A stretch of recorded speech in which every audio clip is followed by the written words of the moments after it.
Sunday, everybody. Welcome to episode 37 of our weekly CRICKETher Vodcast. And we are back in Sydney again this week, aren't we, Sid? And this week we are celebrating the fact that it was the semi-finals and the final of the WBBL. So a week ago we predicted who we thought was going to get to the final and who we thought was going to win.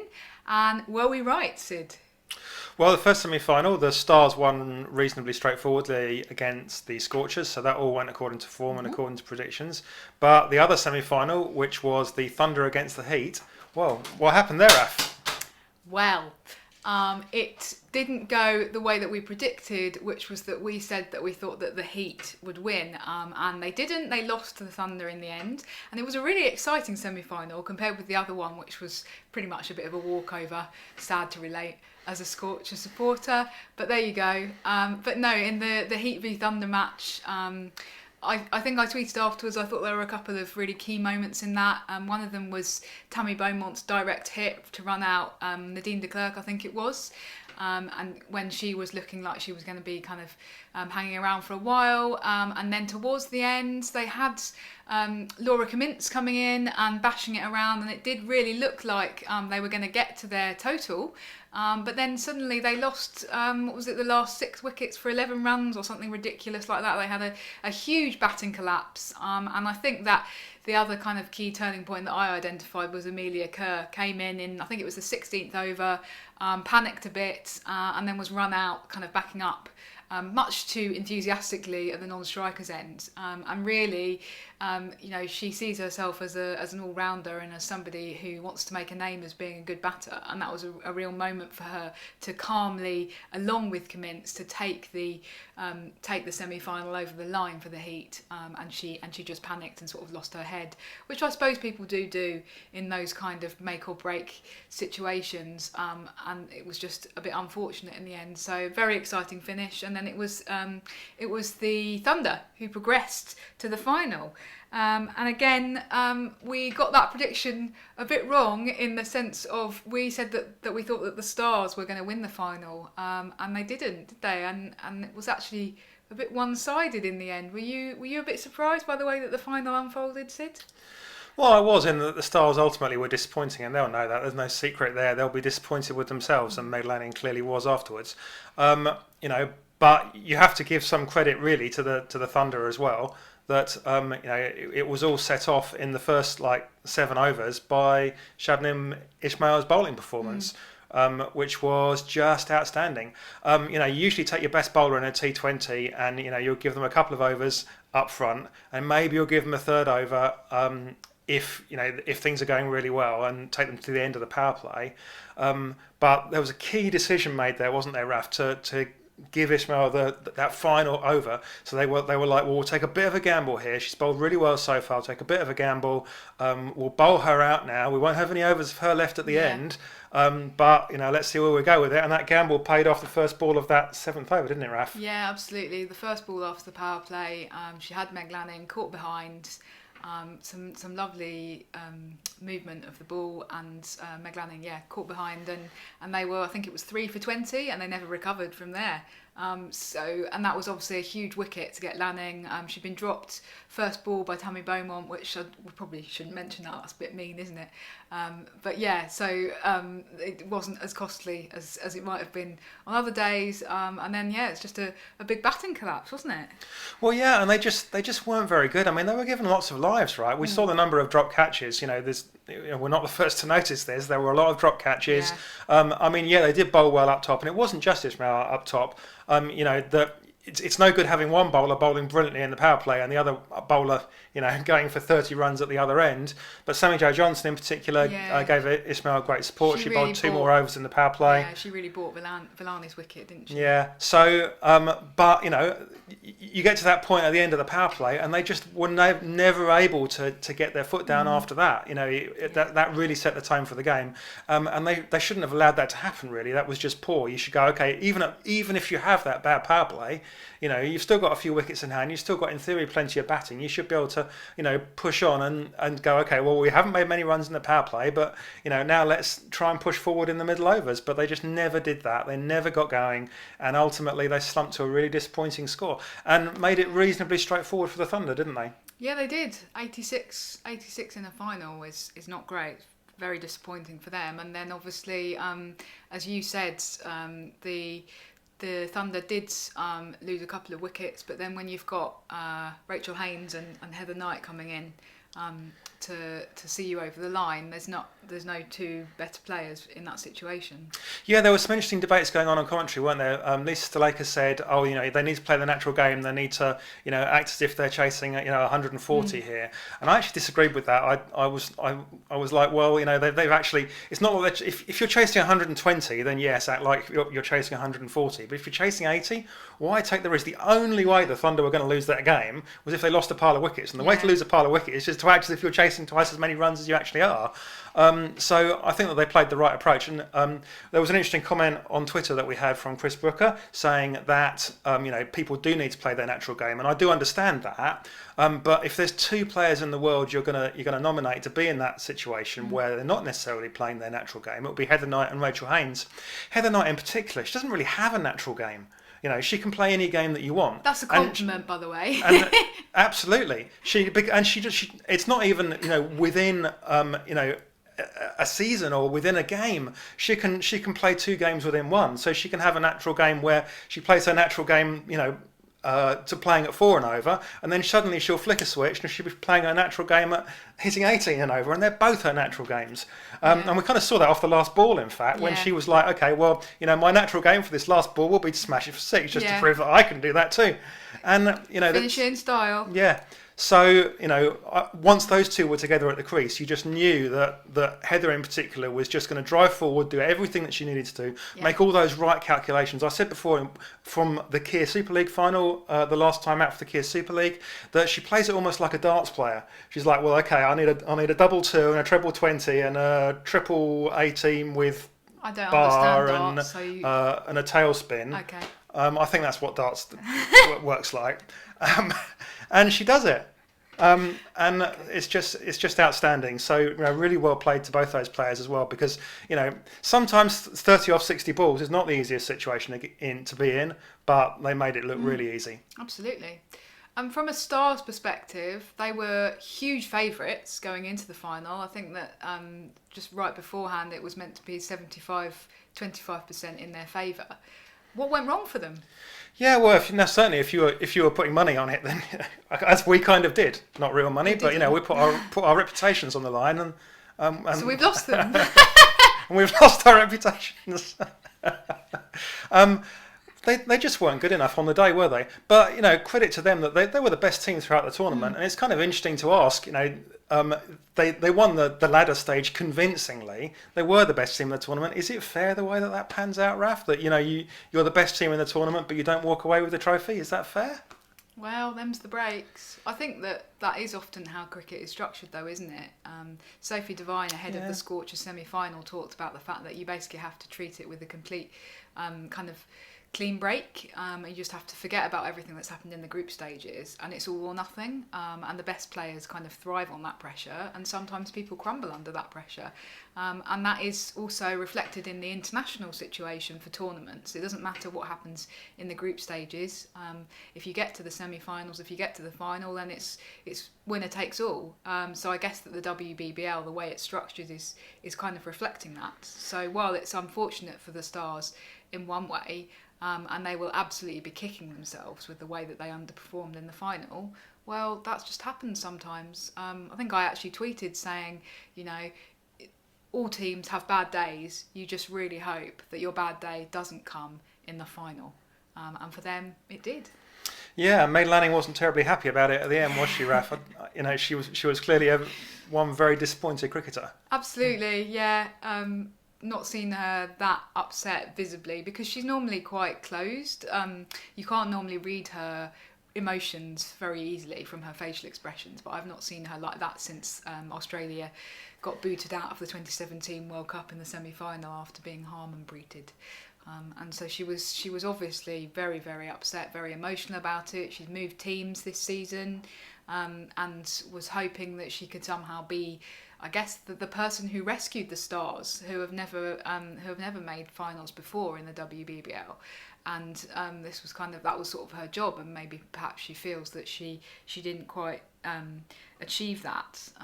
She did come in for a bit of criticism on Twitter in the way that she, in the post-match, she kind of went up onto the podium and was quite kind of brusque, and clearly wanted to get off stage as quickly as possible, said very, very little. And if you contrast that with the way that Rachel Haynes was so gracious in victory, I guess Meg Lanning didn't come out of it looking too well.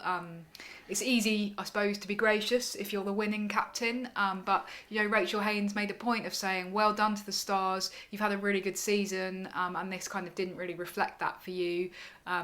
So she was very much saying, commiserations to you. She also made a big point of thanking everyone behind the scenes who's worked so hard to put the WBBL bubble on and to make sure that the tournament could happen. And we know that there's been lots of people who have basically had to live away from their families for weeks on end, haven't had any of the glory from playing the cricket, have just been working away behind the scenes to make it happen. So kudos to them, and Rachel Haynes kind of recognised that.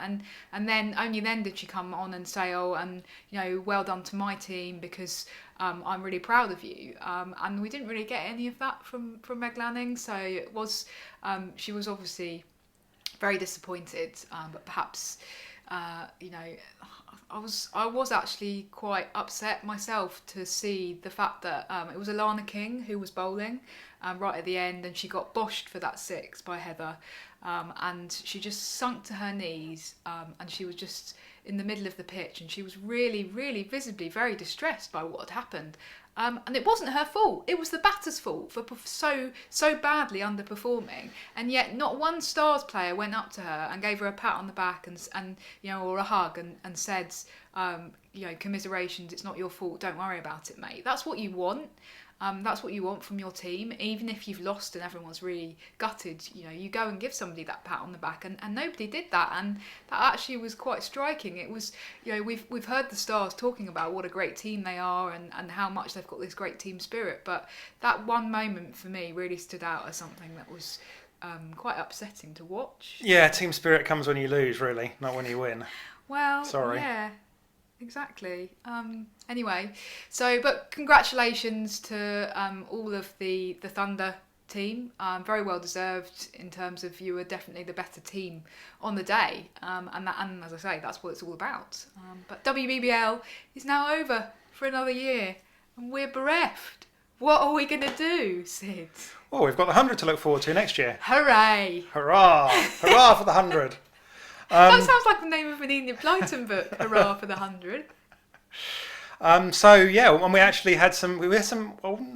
Should we call it big news? We had some interesting news about the 100 this week, didn't we, Raf? About the venues. Tell us about that. Sure. Okay.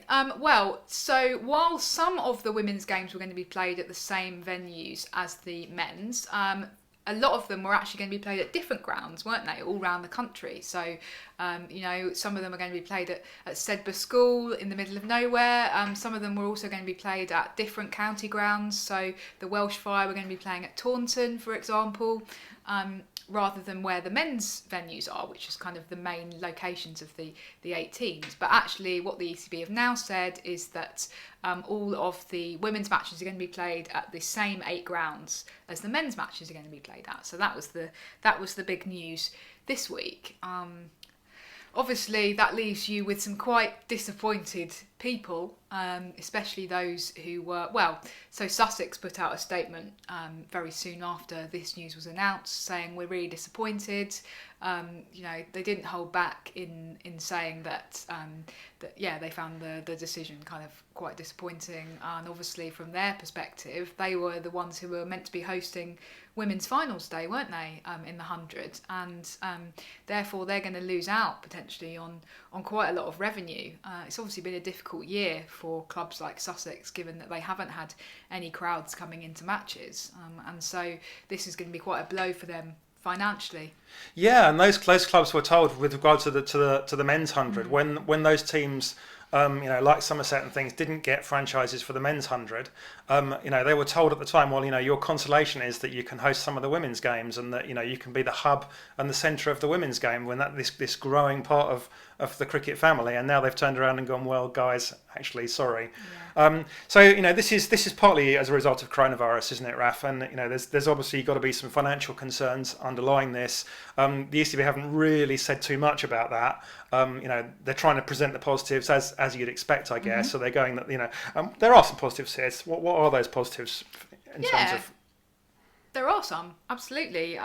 So I suppose, as you said, it's probably COVID related. It's about saving some money, and from a women's cricket perspective, I suppose from a very minimalist view would be, well, they're at least going ahead with the women's 100. 5 years ago, perhaps they might have just said, oh, well, we won't bother playing the women's 100 because it's not going to draw in as much revenue. We'll just stick with the men's one. So I suppose that would have been a bit of a PR disaster in terms of the way they've presented the 100 as this really big step of progress for women's cricket. But yeah, they're still going ahead with the women's competition. It's just that it's going to be played at the same venues as the men. So I suppose that's positive. Other advantages, Sid? Well, there's a marketing aspect, isn't there? I think that in terms of the marketing, the women will get probably more attention because they're going to be there at the grounds. It would have been easy for the men's organisation, in inverted commas, to forget about the women's team when they're off at Sedbergh School or in another country in the case of the Welsh Fire.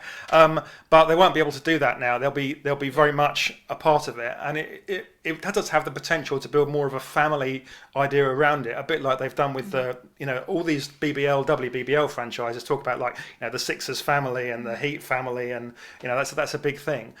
So they can take advantage of that. And there are some advantages at playing at these big grounds as well in terms of the coverage. There may well be more matches on TV, but if they aren't on TV, they'll almost certainly be live streamed now. There were some doubts about whether they'd be able to live stream every match because of infrastructural issues, whereas there were no infrastructure issues. All these big county grounds, most of which are also test grounds, they all have permanent infrastructure to do things like live streaming. It's literally a question of someone flicks a switch and turns that on. It means that everyone will be there all the time. The marketing people will be there all the time. The people that do things like provide the commentary will be there. So there's definitely some pluses there. And we're guessing this has come down very much to that the women's competition needed to find savings somewhere. They decided not to save money on the salaries, which again they could have done. They could have gone, well, we're going to cut the women's salaries as well as the men's, because they have cut the men's salaries. They haven't done that, but they've had to find some savings from somewhere, and this is where they're going to come from. Yeah, absolutely. I suppose it's possible that the women's games might get a bit more coverage in some of the mainstream media. Because the togs, as we call them, the people who cover the other game, i.e. men's cricket, wouldn't have been schlepping to Sedbergh, probably wouldn't have been schlepping to Taunton, but if they're at those main 8 grounds, then they might cover the women's game. Although on the flip side of that means that the people who are writing about the women's game might not be those who actually know anything about it. And the other point, of course, is that it's likely that a lot more of the matches are going to end up being double headers. Although the ECB have skirted around that issue a little bit. We don't have a finalised schedule. I suspect that those decisions haven't actually yet been fully confirmed, fully made yet. But given that the women are going to be based at the same venues, you'd expect there to be more double headers. And we're not massive fans of double headers, are we, Sid? We're not, no, because we want the women's game to stand independently, and we'd rather see the women playing their own game where they can build up their own fan bases, and we know they do have their own fan bases because they're you guys out there that are paying attention to the women's game specifically. But the other side of that coin is the double headers do allow TV to be done more easily, and they'll get us a little bit more exposure in other ways potentially. I think really the big question though, Raf, is what's going to happen the season afterwards, isn't it? What's the situation at the moment? What are they saying?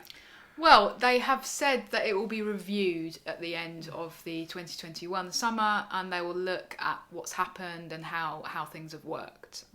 So it's an interesting one, isn't it? I wonder whether some of that is potentially to placate people like the guys at Sussex, who, if you say to them, oh, well, it's only for 1 year and then we'll see what happens, might be less likely to make a big fuss about it. What do you think, Sid?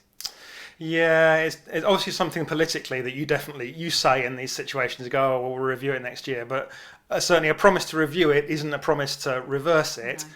And the fact remains that we know that there are people within the cricket hierarchies at the ECB who would find their lives made much easier if there were only 8 teams to worry about, and who aren't massively bothered if the smaller men's counties, disappear and into some sort of second division of semi-professional status.